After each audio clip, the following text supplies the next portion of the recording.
Buongiorno e ben ritrovati con l'informazione flash di newsicilia.it. In apertura il sequestro dei finanzieri del Comando Provinciale di Catania nei confronti della società Nuove Tecnologie Telefoniche Impianti SRL con sede a Caltagirone.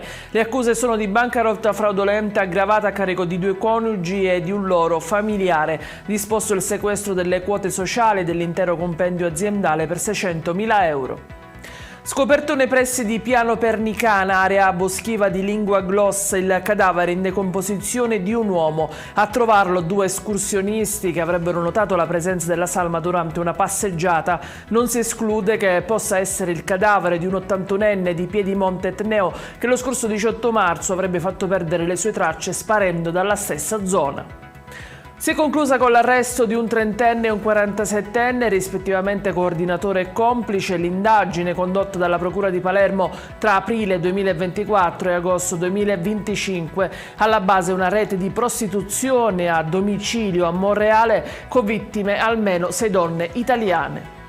È finito in tragedia un motoraduno con amici per un centauro di Pozzallo. Giovanni Candiano, 34 anni, rimasto vittima di un incidente sulla statale 115 Gela-Licata. Il giovane si sarebbe schiantato per causa ancora al vaglio degli inquirenti contro un'auto. In chiusura la fuga di un giovane di 21 anni da un posto di blocco a Palermo. Addosso deteneva oltre 1,5 kg di hashish, in casa invece nascondeva 12.000 euro in contanti e 9 panetti. Denunciato anche il padre del ragazzo per resistenza agli agenti.